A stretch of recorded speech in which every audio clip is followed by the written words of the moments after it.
Well, guys, it's finally here. The Fifth Monkey, all of the videos I've made about who the Fifth Monkey could be. This is the full movie of every single video I made. For those of you who have never seen the first video I did, like last year, I would say, I made a video talking about how there was technically a fifth monkey, and I didn't know about that until I found out about it and decided to make a video about it. And since then, it spawned a couple more videos. So this video is all of the videos. So if you haven't seen those other videos, don't worry because they're all going to be in this video. So with that out of the way, let's start The Fifth Monkey, the movie. Who or what was the fifth Beatle? The Fifth Beatle is an informal title that has been applied to people who were at one point a member of the Beatles or who had a strong association with John, Paul, George, and Ringo. The Fifth Beatle claims first appeared in the press immediately upon the band's rise to global fame in 1963 through 1964.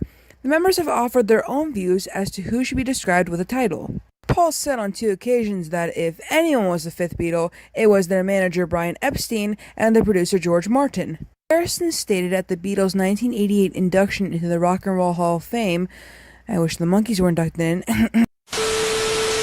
that there were only two fifth Beatles, Derek Taylor, their public relations manager, and Neil Aspinall, their road manager turned business executive. The term originated in 1964 with the American disc jockey Murray the K, who pronounced himself the fifth Beatle due to the amount of promotion and coverage he afforded the band on his radio program.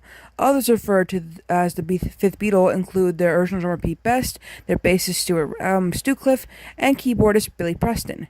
As you could see on screen, I'm showing you people who were considered to be the fifth Beatle, from early group members to music contributors, and trust me when I say that I'm mentioning this all for a very important reason.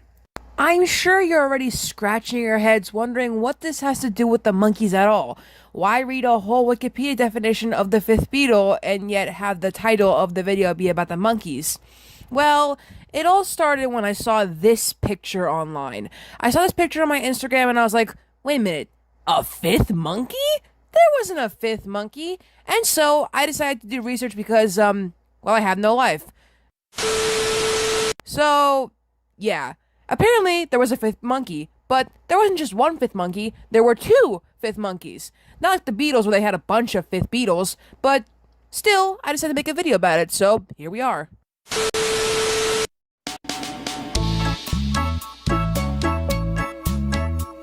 If only. We're gonna talk about Bill Chadwick first because, well, that's the first guy I noticed to be a fifth monkey, and then when I googled fifth monkey, I got him and then David Pearl, so we're obviously gonna be talking about Bill Chadwick first. For one moment in time. Bill Chadwick was born in LA in 1943 and was destined to intersect with the radiant world of music and art. In the throes of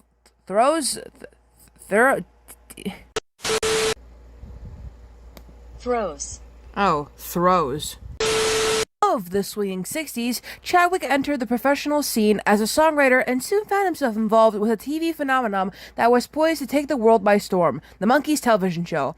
Initially hired as a writer, his creative talent couldn't be contained by mere scripts as he soon began weaving lyrical magic for the band as well. Some of his masterpieces etched into the annals of Monkees discography include the unforgettable Of You and Zor and Zam, co-created in unison with other Monkees. Not one to be confined behind the scenes, Chadwick also made appearances in the several episodes of the vibrant television series, effortlessly transitioning from the writer's desk to the stage. As if to further prove his multifaceted artistic prowessness, he even lent his voice to lead vocals on a few remarkable songs.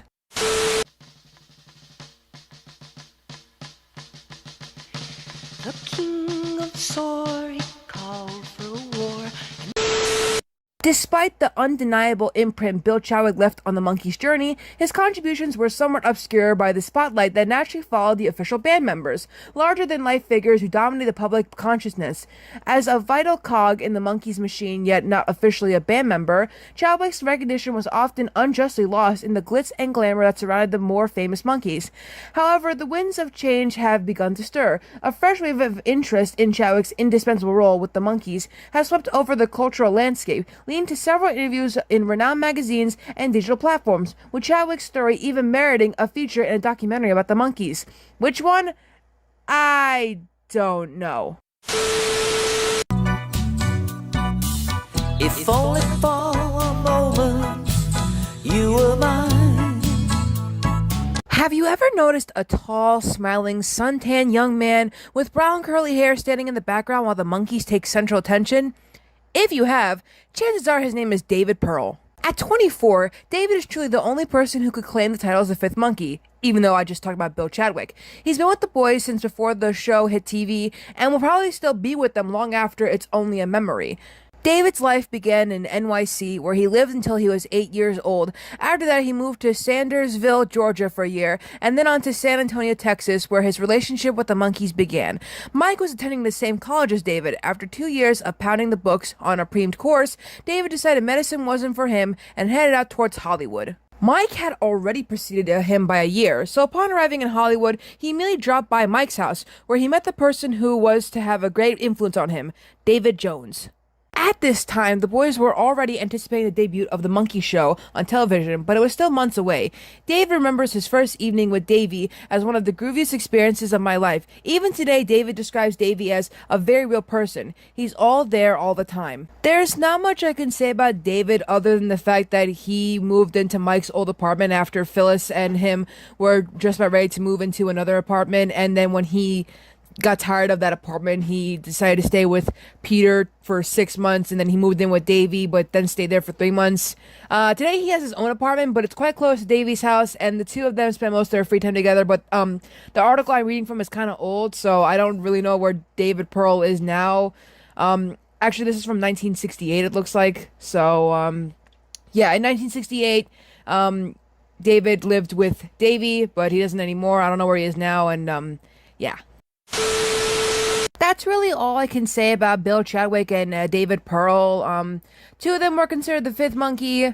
I think it's kind of cool that we had a fifth monkey. I didn't even think it was possible, but hey, man, it is what it is.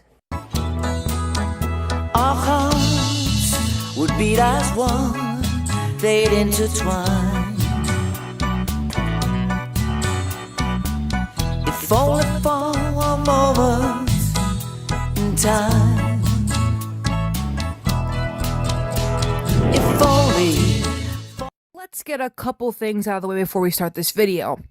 So, I originally was gonna make this like before I talked about Chip Douglas, because I had 2 comments on my, first video about, fifth monkey stuff, where everyone was saying that Chip Douglas was the fifth monkey, and I did read Mickey's book and I fully understand that, but also, Stephen Stills was gonna be a monkey.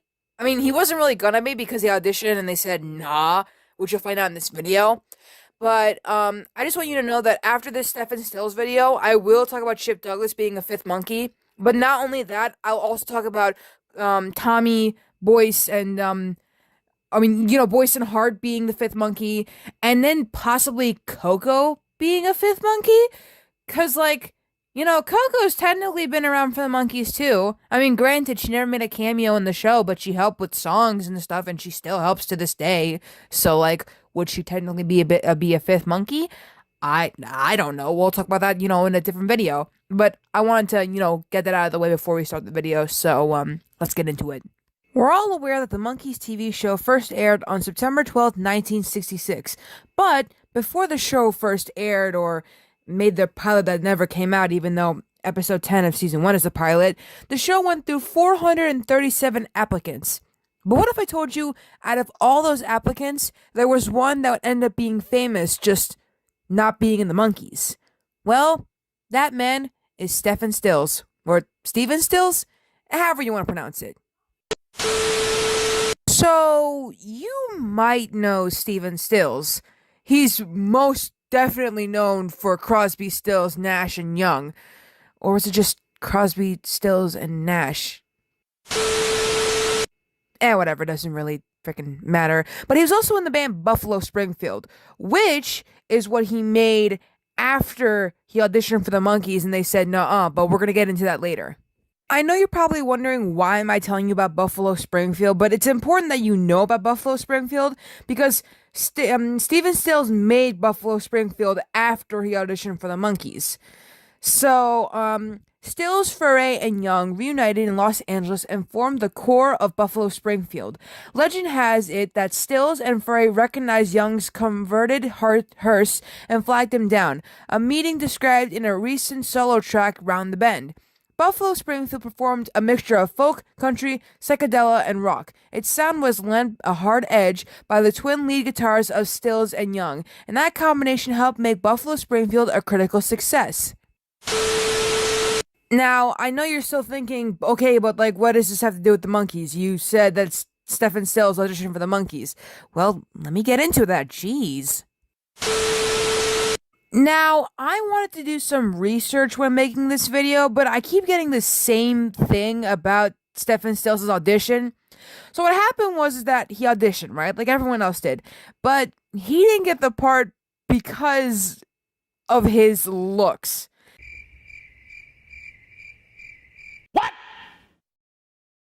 What the fuck? That's right, his looks. Bob and Bert, I think it was Bob and Bert at least, told him that he had bad teeth and that he was balding. So, he didn't get the part.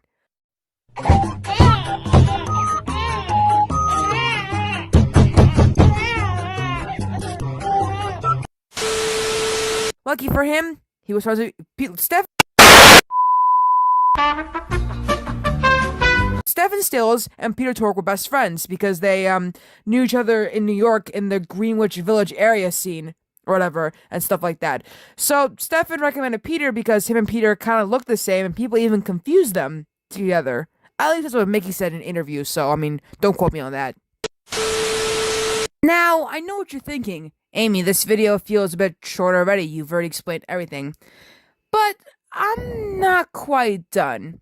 You see, when I learned about this, I had some thoughts. You know, like, what if he did join the Monkees? What if, you know, Peter didn't get the audition and Stephen did instead? I mean, Peter didn't even know. Peter wasn't even part of, like, the audition list. Like, Stephen just recommended him. What if Stephen Stills was in the Monkees? I'm coming in here because I owe you an explanation. The video was going to be a little bit longer, but because I found 2 websites talking about if Stephen Stills was in the Monkees, I was like, damn, this would be really good in a separate video. So technically, this is now officially part 1 of my Stephen Stills video, and part 2 will be what if he was in the Monkees. So yeah. It's not because I'm too lazy to edit, because I just finished animating my Monkee video, and, well, to be honest, it was a lot of work and it was very painful. But because there's other videos planned, and I need to just be able to grind out that content, you know what I'm saying? You know what I'm saying? Yeah, so, I plan on watching, oh my god, I don't even know if I can do that. It'll hurt my feelings. Stampy finally finished his Lovely World, and I'm not even gonna react to that. Don't make me cry, so that's not happening. I guess my next video is either gonna be about, Keep Off My Grass, or Lost Media. Even though Keep Off My Grass is Lost Media, I technically found the movie unlisted though, so like I can't download it and show it to you guys. So, stay tuned for that.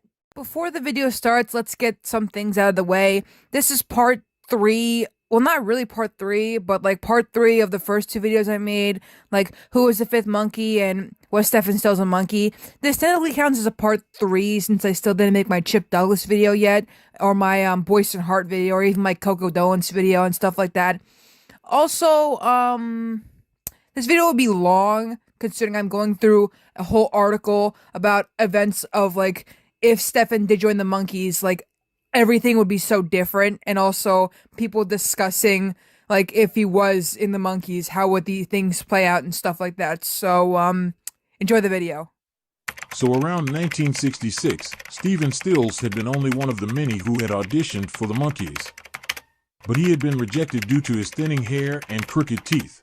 But even though he was rejected, he was the one who suggested Peter Tork come down and audition, leading to Tork getting the job and going down his OTL path. But what if he had instead been accepted? What if Stephen Stills joined the Monkees in 1966? I feel he would have bonded with Nesmith much more than Peter did. Since Stephen Stills is in the Monkees, Neil Young and Bruce Palmer don't go to Los Angeles looking to start a band with him, and Buffalo Springfield is never formed, nor CSNY. Know for what it's worth or Woodstock, someone else will have to be the soundtrack of the anti-war movement. Rick James doesn't follow Neil Young to LA, so he isn't at Stephen Stills' house the night Jim Morrison is tripping balls and slashes his wrists to admire the blood flow. Nobody else is awake to render first aid, R.I.P. Jim Morrison. Maybe Buffalo Springfield does form in 1967, in actual Buffalo, with Neil Young, Bruce Palmer and Rick James. I'm so glad you posed this question, Red Beetle. I'm not so sure that Nesmith would be in the Monkees if Stills is.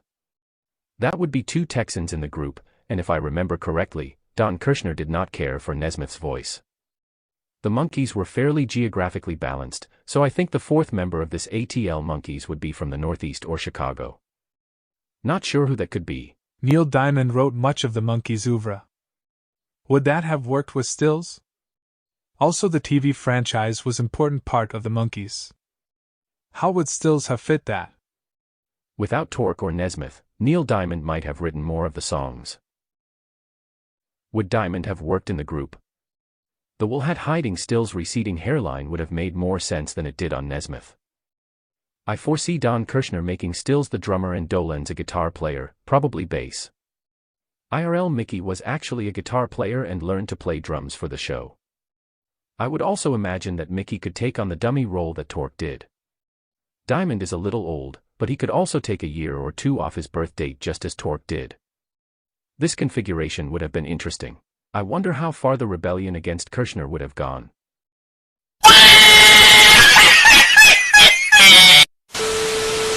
It's certainly not a question many people, even music historians, ponder, especially in 2010. Well, that's where this article's from. We're in 2023 now, but I still wonder this anyway.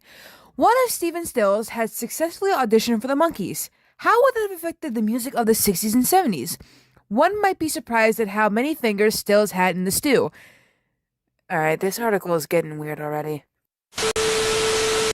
I originally want to skip past this part of the article that talks about if Steven had joined the Monkees, but I guess it's important that you guys know about this, because I know some people out there don't know what the Monkees, like, who they were, and stuff like that, and don't even know their show, so, I'm just gonna read this through, because there's actually something interesting in here that I feel you guys should know about, so, let's just, keep reading. So, before diving into the life and times of Stephen Stills, a little background on the Monkees, both the band and the TV series, is needed. Most people born before the 90s know that the Monkees were a completely prefabricated Hollywood construct, much more than they were a musical act. Those of you from the 90s onward who are aware of that fact, kudos to you. The concept was created by director, writer, and producer Bob Rafelson, the bane of my existence. Most famous for writing and directing 5 easy pieces starring Jack Nicholson and Bert Schneider, which is funny because Jack Nicholson was the one who decided, hey, let's make Head, and Bert Schneider also helped with the production of the Monkees. Originally, the producers wanted to base the show around an already existing band, in particular, the Loving Spoonful. If you guys follow me on Instagram, you would know that I've drawn them already, so I actually, not gonna lie, I wouldn't mind a show about them. But anyways, however, the band's record label refused to grant Screen Gems Productions the right to use any music. It was then that the decision was made to make, quotes on that, a band. The Monkees were comprised of 3 Americans, Mickey Dolenz, Michael Nesmith, and Peter Tork, and 1 Englishman, Davy Jones, all of whom were more actors than musicians. Tork came to the producers' attention via Stephen Stills, Tork's friend and former roommate. You see, Stephen Stills had auditioned for the Monkees in 1966, but failed to get cast mostly due to his appearance. While he was only 21, he had thinning hair and bad teeth, and simply looked too old. He also had some issues with Screen Gems. Part of the contract with the show required all music publishing's right to go to Screen Gems, something Stills was smartly unwilling to give up. Thus, Peter Tork was suggested by Stephen Stills and added to the band's roster. The Monkees went on to become a rather successful pop act, including becoming the very first music act to win an Emmy, of which the band and show earned 2, as well as being the only act to have its first 4 albums go to #1 on the Billboard charts, something even the Beatles failed to accomplish. Their peak years were from 1966 to 1968, eventually disbanding in 1971, and their highlight reel includes giving Jimi Hendrix Experience its first U.S. concert appearances as the Monkees' opening act in the summer of 1967, a few weeks after Monterey Pop. Yes, that Jimi Hendrix. They may or may not have achieved these feats with Stephen Stills, but I don't think that is the important issue. I think we need to ask, if Stephen Stills had joined the Monkees, what wouldn't have happened?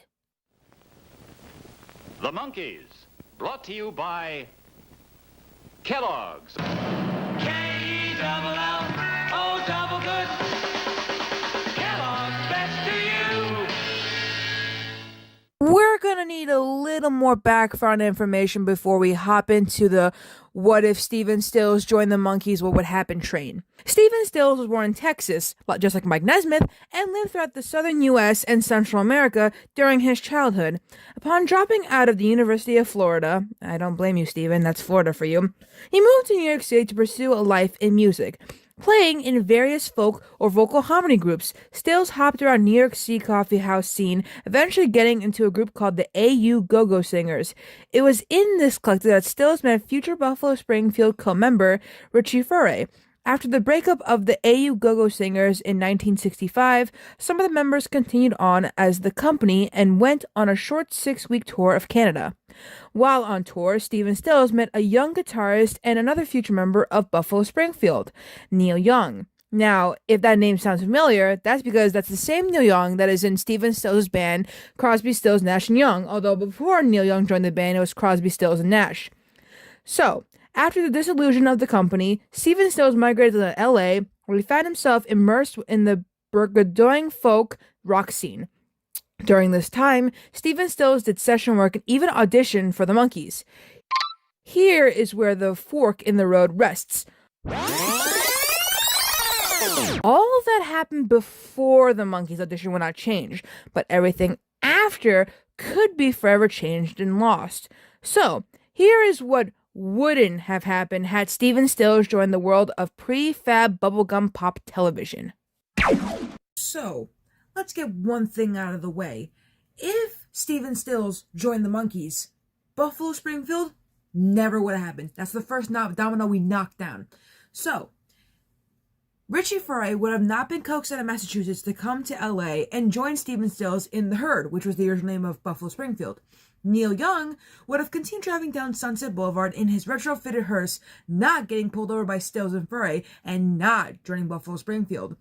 Buffalo Springfield is very important because they contributed to folk rock and later country rock, and it's immeasurable, and along with the Byrds, which also David Crosby was in that band as well, helped lay a foundation for the California rock sound. Buffalo Springfield's biggest hit, For What It's Worth, which was written by Stephen Stills, would have never have been composed. This song was one of the most important representative tracks of the era, recognizable from the first guitar note to the drum progression and, of course, the unforgettable chorus. The song was inspired by the riots along Sunset Strip during 1966 to 1967, using his own experiences of political rioting in Costa Rica during his youth and applying it to the current situation. Stephen Stills managed to create a song that carried its message without beating it over the listener's head. Not quite a protest song, this track would help forge the music paths over the next few years. However, because Stephen Stills was busy in pre-production with the Monkees, Buffalo Springfield never happened, never matriculated. Richie Furay stayed in Massachusetts, never formed Buffalo Springfield or Poco, two bands tremendously influential in the development of the California sound, and in particular, the Laurel Canyon community. Neil Young managed to get a solo recording contract and piddled around during the next decade, eventually living out his days in a homeless shelter wearing nothing but a flannel. To say that the members of the Byrds and fellow Birdman David Crosby had issues by the time they dismissed them from the band would be an understatement. So to say that Stephen Stills helped speed up with that decision may or may not be entirely accurate. During 1967, the Byrds were huge. Crosby and McGuinn had come to their own in terms of signature songwriting and sounds. Drugs, alcohol, and ego combined to create a very tense working environment. During the Byrds' Friday night performance at Monterey Pop, Crosby would rant on with his political discourse in between songs, much to the band's dislike. The following night, Stills managed to add fuel to the fire when he asked Crosby to fill in for missing Neil Young during Buffalo Springfield's set. Crosby was dismissed from the Byrds the following fall. Now, Crosby would have been fired soon enough. However, it wouldn't have been Stephen Stills' fault because in June of 1967, he was still in rehearsal for, hypothetically speaking, he was still in rehearsal for the Monkees tour to begin in July with Jimi Hendrix as an opener and not at Monterey Pop poking the bear. Now, one thing that should be mentioned, though, before we keep going, is that Stephen Stills and Jimi Hendrix were actually still fans regardless of the Monkees being involved at all. So, however, if Stephen Stills had joined the Monkees, Jimmy may have never offered the position of bass player in the Experience to him. That's actually a thing you guys probably don't even know, that Jimi Hendrix offered it to Stephen Stills, but he didn't technically never made the offer directly to Stephen Stills, but to his manager. But afraid that Stephen Stills would have taken the gig and left Buffalo Springfield, he never passed on the message. So Hendrix would go on to offer the spot to Noel Redding. Despite not working together in the Experience, the two musicians remained friends, and Hendrix played guitar on the song Old Times, Good Times from Stephen Stills' self-titled solo debut in 1970. Of course, that wouldn't have happened had Stills been with the Monkees, but that would be in 1970, and we're getting a bit ahead of the made-up timeline. After the dissolution of Buffalo Springfield in 1968 and Crosby's dismissal from the Byrds in the fall of 1967, Stills and Crosby found themselves at Joni Mitchell's house in Laurel Canyon through an invitation by my favorite woman, Mama Cass Elliot. Oh, I love that woman. I love her so much. While there, the two met British musician Graham Nash, formerly of the Hollies. From this meeting, the three went on to form the coolest supergroup ever. Crosby, Stills, and Nash, and sometimes Neil Young was in there, but the intricate vocal harmonies, soaring guitars, and beautiful songwriting would help propel Crosby, Stills, and Nash, and as I said before, occasionally Neil Young, towards becoming one of the biggest bands in the world, crossing folk, rock, pop, and even dabbling in other influences. Joni Mitchell wrote the song Woodstock for the festival, which they sang, and Sweet Judy Blue Eyes and about a half dozen other songs Stills wrote in relation to folk singer Judy Collins would not exist, actually, if he was in the Monkees. In fact, his relationship with Collins would probably never have even occurred. No offense, but I doubt a serious folk singer would want to mingle with a monkey. I mean, back then, at least, I guess. Especially if you knew, in an alternate timeline, her movie boyfriend would wrote, For What It's Worth. Now, this is what the article's saying, though, but in my opinion, I feel like she would date him still, but, only because he's a monkey. Because they were getting really popular, so, I would assume that, anyone would want to date Stephen Stills, but also the fact that because of his appearance, I would say not really, which, I don't know what she saw in him then before, if he wasn't a monkey, which he isn't a monkey, but, him not being a monkey, no offense to Stephen Stills, of course, I think he's an attractive-looking guy, I don't see anything wrong with him. I think he looks great, I'm not saying anything bad. So, Stephen Stills did not attend such a gathering of musicians at the behest of Mama Cass, because he never officially met her. 1968 was the final season of the Monkees, and as such, Stills would have been in pre-production during the fall of 1967.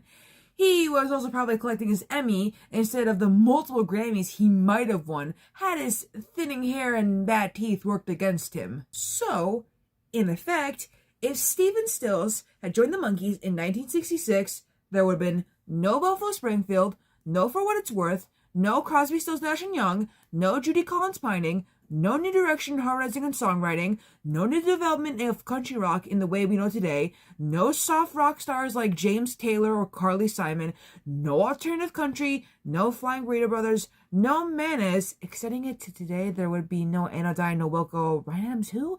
But there would have been one not-so-funny, heavy-set, slightly balding guy on TV that might have made you laugh. So here is where another fork can be inserted. Peter Tork, Stephen Stills' replacement, left the Monkees in 1969, citing exhaustion and stress. Now, Stephen Stills probably had a sturdier constitution and probably would have stuck it out until the next year when Michael Nesmith left in 1970. After Mike Nesmith's departure, leaving only Dolenz and Jones in the band, Stills might have also jumped ship. When Mickey and Davy lost the rights to use the name the Monkees on any future recordings, Stephen Stills would have definitely split the scene. So, effectively, we can say that by 1970, Stephen Stills would have been a solo artist again, just in time for the release of his 1970 self-titled debut album. Stephen Stills' self-titled debut album came out in 1970 and featured both Jimi Hendrix and Eric Clapton on guitar, one track each, and backing vocals from Force of Habit, Crosby, Nash, and Mama Cass. It is a folk rock masterpiece on par with Crosby, Stills, Nash's and Deja Vu. That's like two albums, by the way, two separate albums. This album was recorded amidst the breakup of the supergroup, and Stills injects personal feelings throughout, allowing it to feel akin to the previous albums, but still render a different outcome upon listening. However, none of this would have happened during the time that Stills had cultivated these friendships and working relationships. He would have been with the Monkees. He would have never have been in the same circles as Eric Clapton, Jimi Hendrix, or Mama Cass, and as such, his solo album would have sounded remarkably different. It is known that Mike Nesmith and Frank Zappa were good friends, so much so that the latter appeared in a cameo bit introducing an episode of the series, and also Frank Zappa appeared in Head.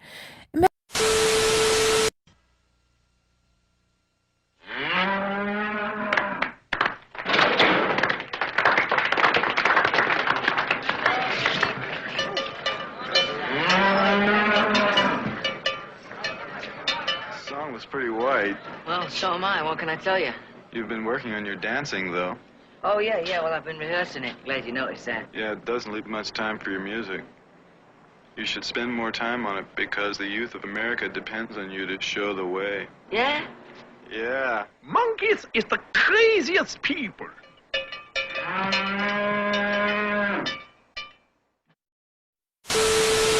Imagine Stephen Stills having Zappa playing with him and Stills working with the mothers instead of Laurel Canyon Community.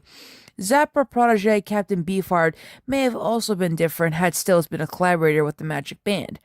If Stills' masterpiece Manassas had been made without the collaborative help of former Bird and Flying Burrito Brothers Chris Hillman, it might have been one awesome experimental masterpiece unrivaled by anything Zappa, Stills, or Beefheart did on their own, much less any of the folk rock, country rock outfits. But it certainly would have not been instrumental in further development of what would become to be called country rock, or it could have been one utterly grotesque, bloated disaster, much like Beefheart's Unconditionally Guaranteed. Alright, so that's the end of the video. I realize this video is probably very long, but, we finally concluded the Stephen Stills part of, my little series I'm doing. So I guess part 4. Yes, part 4 will be either Chip Douglas or Boyce and Hart, because for Coco Dolance, I might need to do a bit more research, because she's not technically a monkey, but she's contributed to the Monkees. So that'll take me a while. But the next video might be the iceberg video I've been planning. If it's not that, it might be the collab I'm doing where me and my friend fix the new Monkees, because let's be honest, the new Monkees, they need a lot of work done. So thank you for watching, and I'll see you all later. She knows her mind all right, your Auntie Griselda. She says she knows my kind, she might maybe so. Oh yeah, she's raised you right, your Auntie Griselda. You only know the things she wants you to know. I know she's having a fit, she doesn't like me a bit. No bird of grace ever lit on Auntie Griselda. Can't begrudge her style, your Auntie Griselda. She couldn't budge a smile and do it for free. So righteous making fudge, your Auntie Griselda. So proper judging others over her tea. You look just like her, you do. I to your Auntie Griselda.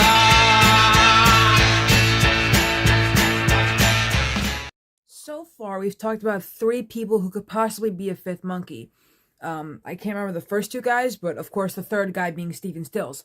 So we've talked about that, and now we're gonna finally get into other people. So let's start off with the one that we're all most familiar with, and I guess we could consider a 5th Beatle because he was very helpful with the Monkees' music after they fired Don Kirshner. The man I'm talking about, of course, is Chip Douglas.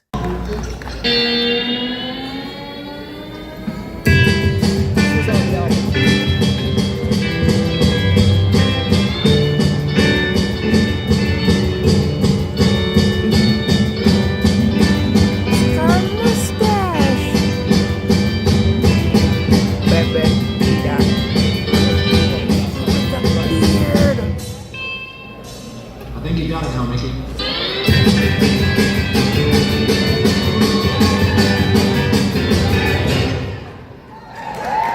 Now, most non-Monkee fans don't know who Chip Douglas is, like, at all, because, like, I feel like you wouldn't know who this guy is, so to give you a short rundown of who Chip Douglas is, not was, because he's still alive, thank God.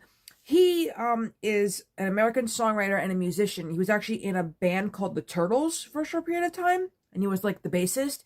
But he's most known for being the Monkees' producer and produced like 2 of their greatest hits, which was Daydream Believer and Pleasant Valley Sunday. So, with that being said, let's get into his time with the Monkees, and after reading that, I will conclude whether or not I consider him to be a 5th Monkee. So, actually, before we get into that, I think we should get into post Monkees. I don't know if that's on my thing. If it's not in the editing, then we're probably just gonna get into the Monkees and stuff like that. That was a little too long. So, I didn't know this. This is fucking crazy. Chip Douglas used to date Linda Ronstadt, which, if you guys might know, Mike actually wrote this song that Linda sang, because he wrote the song Different Drum, and he did get to sing it in the show, but they told him he couldn't make it into a Monkee song. Like, they didn't want him to make it into a song. They said this doesn't fit the show, so Mike gave it to Linda instead. So it's technically a Stony Pony song, but it's also not really a Stony Pony song. It's a Mike Nesmith song. Anyways, Chip Douglas produced the first solo album she ever made in 1969, and then in 1975, the Modern Folk Quartet reunited and began to perform again, often appearing at the Ice House in Pasadena, California. And for several years, they teamed up with ex-Kingston Trio member Dave Guard to back him in his solo act. In the 1980s, the Modern Folk Quartet recorded several albums for a Japanese record company. They also toured Japan, where they were made popular from 1988 to 2016. So, Chip Douglas is now writing and producing records in a variety of genres, dividing his time between California and Hawaii. And I think that's actually pretty cool. I won't lie, I think that's pretty cool. So, now we shall get into the Monkees. So I think Mike and Chip were friends, because it says here that Chip accepted Mike Nesmith's offer and joined the Monkees in the studio first to create a new single with all 4 Monkees playing. It couldn't be released because of a publishing restriction imposed by Screen Gems, who both produced the Monkee series and controlled their music publishings.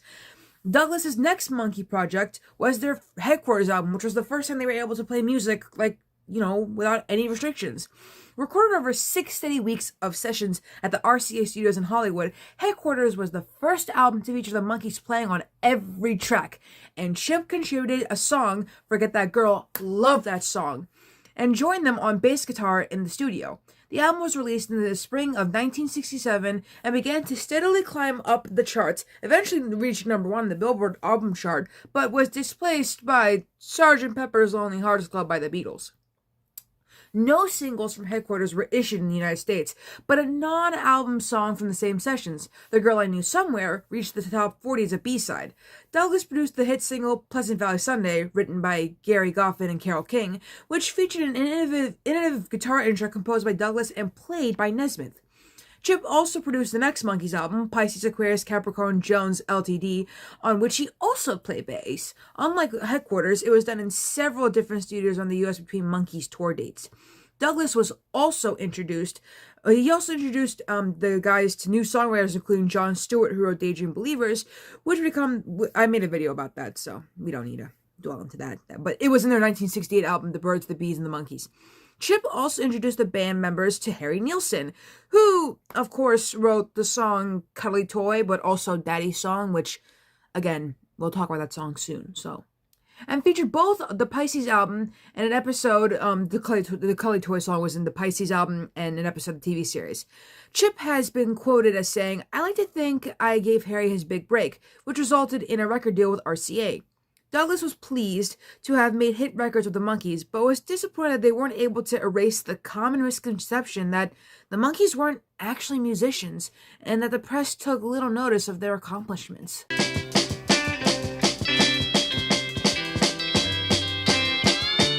So after all of that, Chip kept in touch with the Monkees and returned in 1969 to record his composition Steam Engine with Mickey on vocals. The song appeared in reruns of their TV show, actually, so that's pretty cool. Then, in 1976, Chip re-teamed with Mickey and Davey and Peter to record the single Christmas Is My Time of Year. Yes, that actually happened. It's like a Christmas thing they did. There's like a picture of it where like Peter has his beard, I think. It's pretty funny. No, I mean, it's not funny, but I still, like, I want to hear that one day. Which was co-written by Chip and Howard Kalin. By then, Mike was no longer with the group, so, like, that's before Pool It. Anyways. Then, in 1986, the Monkees reunion tour reawakened interest in the band, and Rhino Records reissued all of the original albums, including their work with Chip Douglas. And Chip has appeared in several documentaries about the Monkees, reminiscing about his work with the band. And that's everything. That's everything. So, let's see. Is Chip a fifth Monkee? Let's talk about it. Now, I mentioned something when I was talking about the fifth Beatle.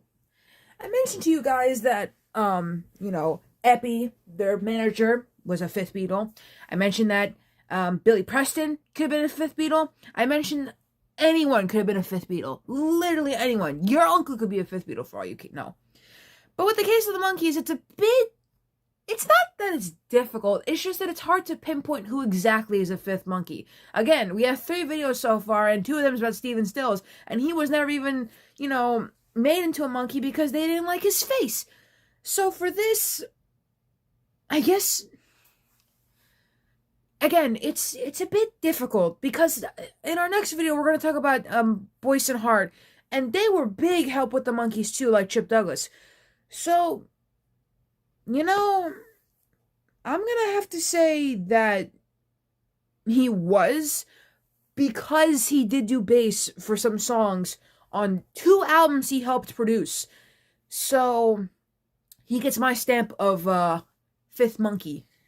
I think Chip Douglas is a fifth Monkee.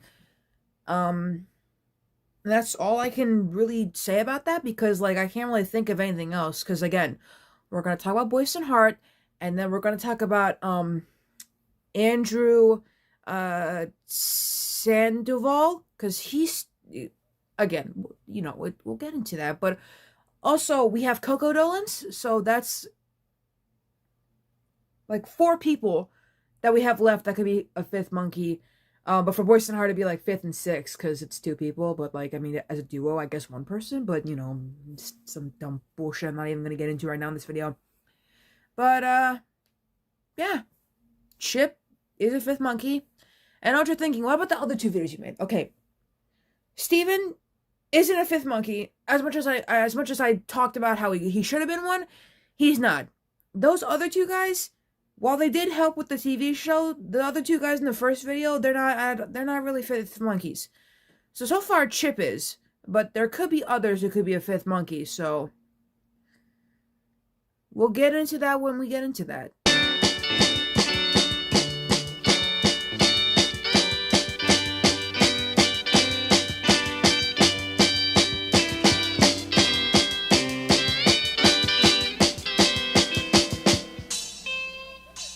I think you got it now, Mickey.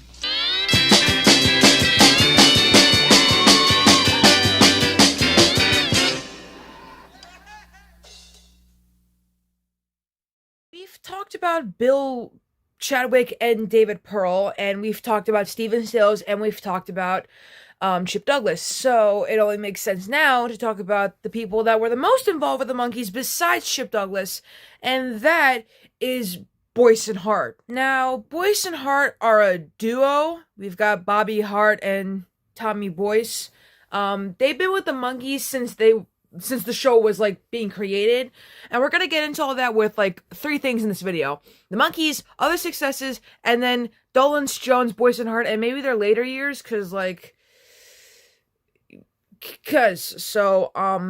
without further ado, let's get into the video. Here we come, walking down the street. So, in late 1965, Tommy Boyce and Bobby Hart, I'll just say Boyce and Hart for now, they wrote, produced, and performed the soundtrack of the pilot for the Monkees, which you're hearing right now in the video and stuff, including singing lead vocals, which were later replaced once the show was cast, once the pilot, got greenlit or whatever. In 1966, despite some conflicts with Don Kirshner, who was the show's musical supervisor, they were retained in essentially the same role. It was Boyce and Hart who wrote, produced, and recorded, accompanied by their backing band, the Candy Store Prophets, backing tracks for a large portion of the first season of the Monkees and the band's accompanying debut album. The Monkees themselves re-recorded over the vocals over Boyce and Hart's when it came to time to release the songs, including both the theme song and Last Train to Clarksville, which later becoming a huge hit. Don Kirshner suddenly relieved Boyce and Hart as producers by claiming they were using studio time booked for Monkee songs to record tracks for their own solo project. This is why all my homies hate Don Kirshner. All my homies hate Don Kirshner. After their departure from the Monkees and the negative publicity that erupted when word got out that the band had not played their instruments on their early records, Boyce and Hart were unsure how the Monkees felt about them personally. Attending one of their concerts, though, the duo was spotted in the audience, and singer Davy Jones invited them on stage to introduce them. These are the fellows who wrote our great hits, Tommy and Bobby! Every original Monkees album, except for Head soundtrack and the 1986 Justice album, included Boyce and Hart songs. So, that happened. And now we get into their other successes, which includes them being on Bewitched and I Dream of Jeannie. How crazy is that? We get the funniest little scum, everyone we meet. While Boyce and Hart were working with the Monkees, they embarked on a successful career as recording artists in their own right, releasing 3 albums on A&M Records. Test Patterns, I Wonder What She's Doing Tonight, and It's All Happening on the Inside, released in Canada as Which One's Boyce and Which One's Hart. That's a better album name, actually. The duo also had 5 charting singles. The most well-known of these was I Wonder What She's Doing Tonight, which reached number 1 in early 1968. It sold over 1 million copies and was awarded a gold disc. Out and About and Alice Long were the other top 40 hits. The duo also performed I'll Blow You a Kiss in the Wind on the television show Bewitched, in one of several TV appearances that included guest spots on The Flying Nun and I Dream of Jeannie. All of these shows were produced by Screen Gems, which also control the Monkees, but The television subsidiary of Columbia Pictures. Each of the 3 sitcom guest appearances featured their music, including 2 unreleased covers they performed on The Flying Nun. Bobby and Hart had filmed video promos for their songs Out and About and Alice Long. They were also involved in producing music for Columbia Pictures motion pictures during the late 1960s, including 2 Matt Helm movies, The Ambushers and Murderers Row, Winter a Go-Go, and Where Angels Go, Trouble Follows. They also provided the music score for a TV movie called Three's a Crowd starring Larry Hagman and Jessica Walter. Boyce and Hart did promos for the U.S. Army Reserves and Coca-Cola. This included the creation of 2 Coca-Cola commercial jingles, one being a powerful psychedelic song, Wake Up Girl, while the other was their single, Smiling, with totally different song lyrics or whatever. So, I'm talking too fast. I need to calm down now. In 1971, a sitcom named Getting Together appeared on ABC TV, starring Bobby Sherman and Wes Stern as 2 struggling songwriters who were friends of the Partridge Family and were introduced on their show in the last episode of the show's first season. The series was reportedly based loosely on Bobby and Hart's partnership. At this point, they decided to work on various solo projects. Hart co-wrote the 1974 Helly Ready hit Keep On Singing with Danny Jansen. Jansen. Alright. Now that we've gotten into all of that, let's go back to talking about the Monkees. And by the Monkees, I'm specifically mentioning two Monkees. And no, it's not Mike and Peter. They didn't really click. I'm talking about Mickey and Davy.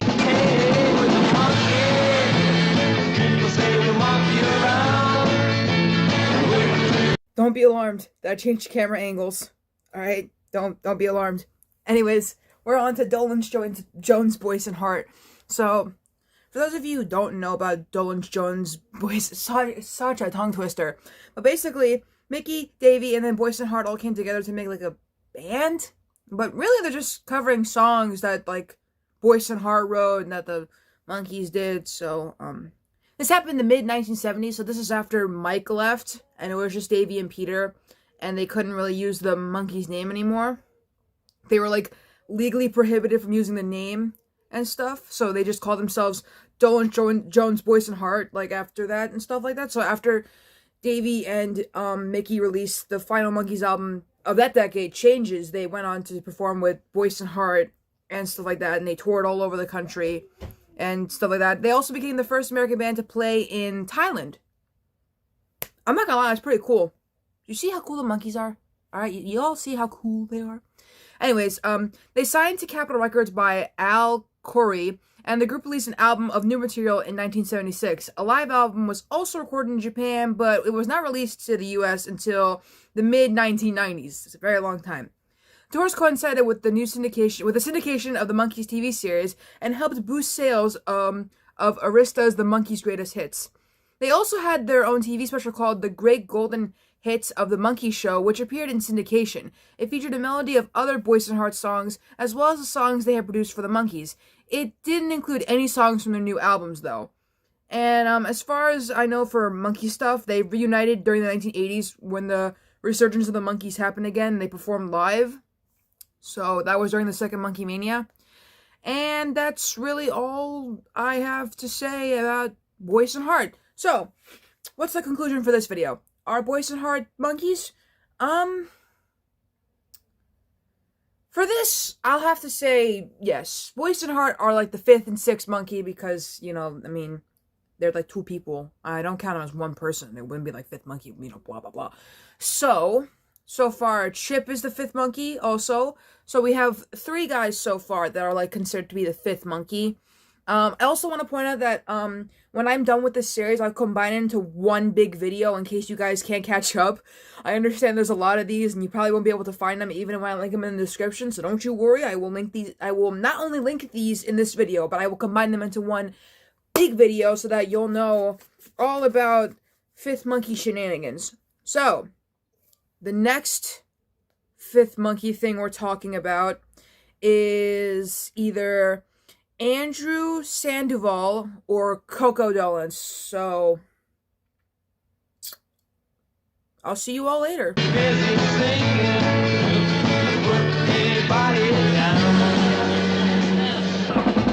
just trying to be friendly. Come and watch us sing and play. We're the young generation, and we got something to say. Hey, hey, we're the Monkees. You never know where we'll be found. So you better get ready. We may be coming to your town. So far, we've talked about Bill Chadwick, David Pearl, Stephen Stills, Chip Douglas, and Boyce and Hart. We have two people left that might be a fifth Monkee. And the one we're talking about is Coco Dolenz. Now, I know what you're thinking.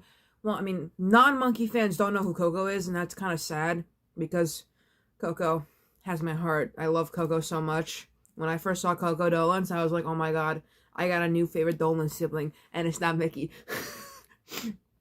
Anyways, so, don't worry, we're gonna get into everything in this video, so, let's go. I'm feeling very bad today. Another cat came in to stay.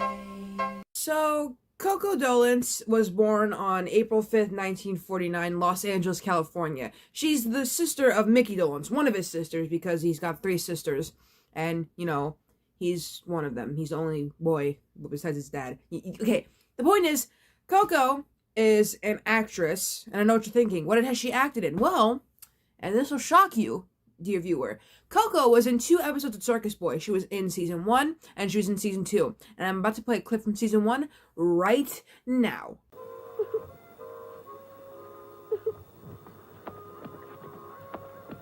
Hi. Hello, mister. Oh, are you kids in some kind of trouble? We're lost. We snuck out of our wagon just to look around a little, and now we can't find our way back. Will you come along with me? I'll find your wagon for you. See anything that looks familiar? That's silly, Eddie. Well, all right then. Go ahead and ask him yourself. Are you a soldier, mister? Aw, shucks, no. My name is Corky, and I belong to the Burke and Walsh Circus. A circus? Gosh, we never seen a circus, Mr. Corky. You haven't? Well, I'll bring you to one tomorrow if it's okay with your folks. Gosh, honest? Sure, cross my heart. Now let's try to find your wagon. Maybe it's over here.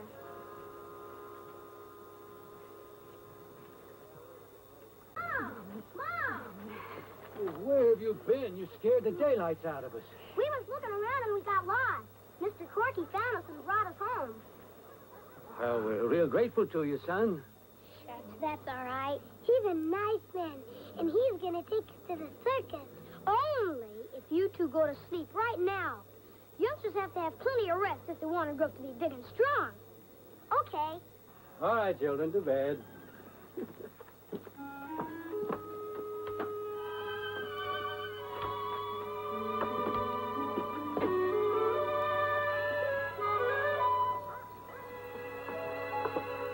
So, ow, I just hit my finger on my water bottle.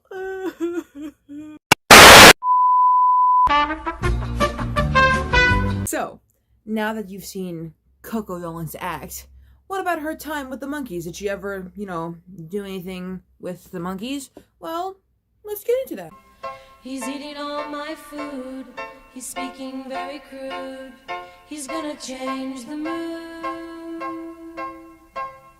So, Coco was a frequent guest on the set of the Monkees, and she was also sometimes a guest performer on records with the Monkees, like singing background vocals on their Pisces album, or duetting with Mickey on 2 songs, like Shorty Blackwell Midnight Train.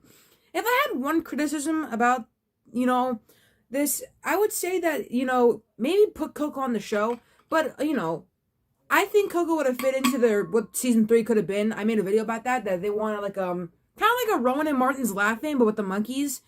And I full-heartedly agree with that. They could have, retitled the season 3 like they did with Sequest, to, I don't know, the Monkees Comedy Hour or something like that, because, Sequest's new season was called Sequest, 2032, or something like that.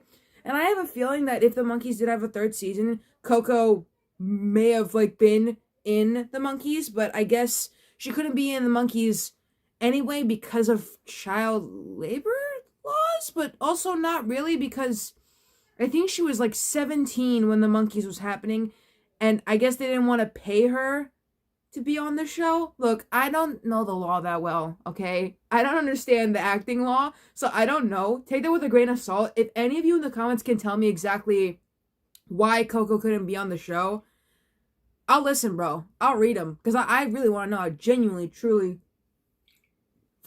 want to know.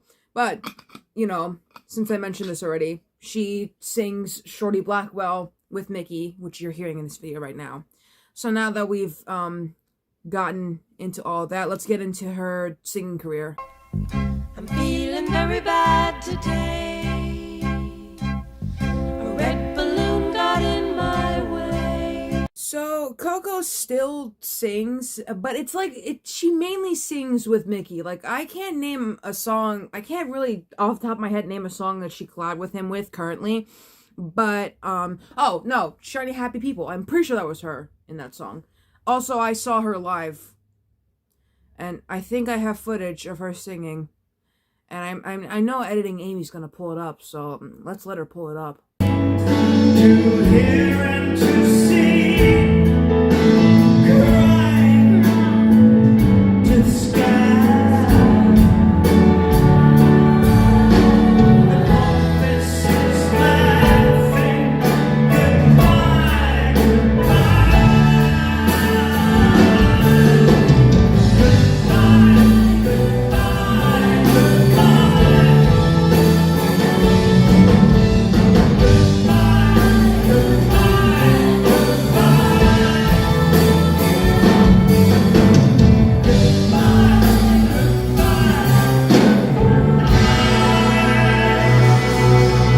With all that being said, is Coco a fifth monkey? Another difficult question, we may ask. And the answer to that, yes and no. It's a bit complicated. It's just like the Chip Douglas thing, and also just like the Boyce and Hart thing. Because, well, she sings... I don't know, it's just a bit of a hard question, but I'm gonna have to go with yes. I'm gonna have to go with yes because these Fifth Monkee videos are making my brain hurt, and we've got one final one before I combine all these into one big video. So, thank you for watching, and I will see you all in the next video, which might be about, well, the monkeys as usual, so, bye. It followed me around, but never touched the ground. What can I say? He built a house upon a hill. Ask him if he's happy, and then give him a pill. He's going mad.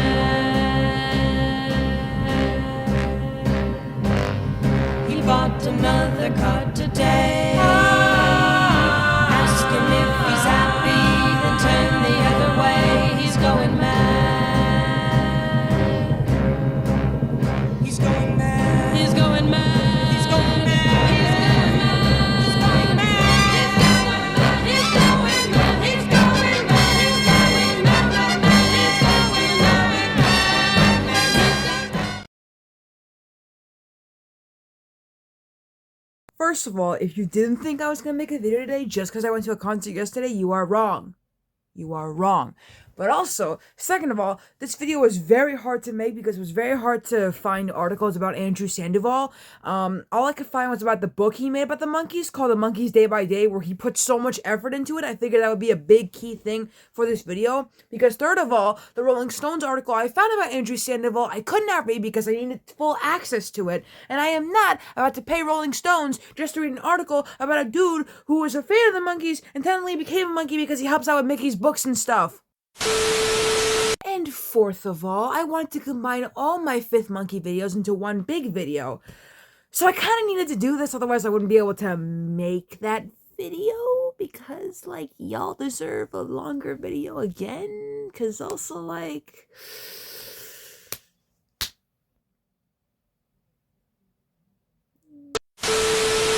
So Andrew Sandoval used to be a musician, and then he became an author, and I think one of the first, not the first book he wrote, but a book about the Monkees he made is this one, called The Monkees Day by Day, story and stuff.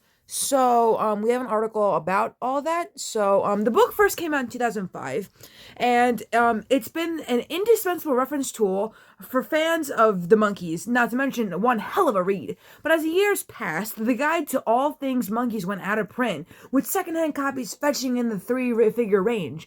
But happily, though, Andrew Sandoval has returned to the book for a completely new edition due this, well, this was probably last year. No, this article was in 2021.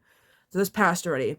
So, yeah. So he said, "It's been 15 years since the original book, and I've had the rights back for more than a decade," he explained. "I watched the price of the original soar while I've been meticulously collecting information in notebooks.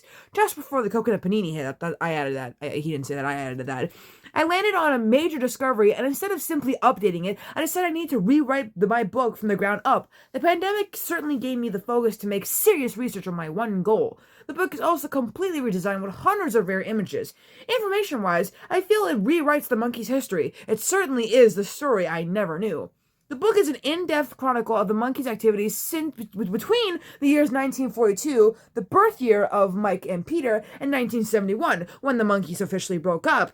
In his capacities over the years, as decades actually, as producer and author, Sandoval has exhaustively researched their lives and careers, bringing to the work his first-hand knowledge of the recording sessions, internal memos, and documents, and contracts. I think there are a lot of surprises in store, he confirms, but specifically the story of the Monkees' desire to become a self-sufficient group and their relationships with Don Kirshner is finally examined with total accuracy. I also included many previously unpublished interviews that I did with the group over the past 30 years.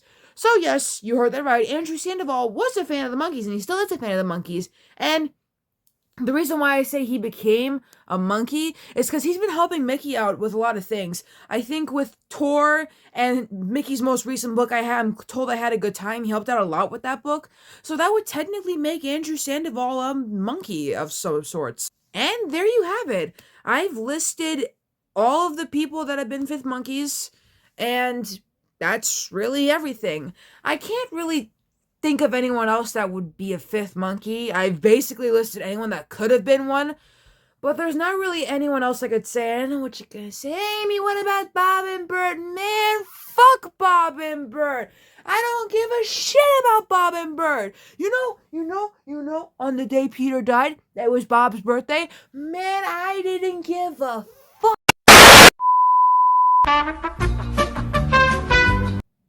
Can you tell I don't really like Bob and Bert at all? I'm sorry. I know they gave us the Monkees. I thank them for that. But they also treated all my mans badly. So, I don't like them. I do not like them at all. I do not like them at all. I do not like them. So yeah, that's the final Fifth Monkee video.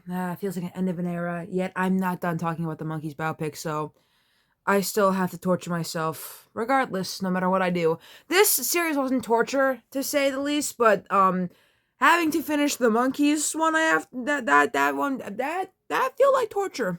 I won't lie to you, that feel like torture to me, and I don't appreciate it. So I'm gonna drink my Code Red, and I'm gonna cry about it.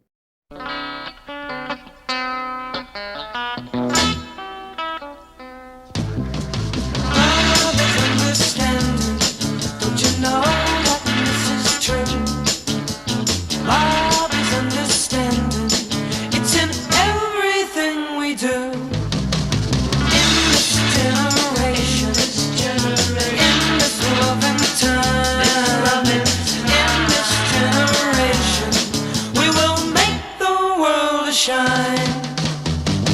We were born to love one another. This is something we all need. We were born to love one another. We must be what we're going to be. And what we have to be is free.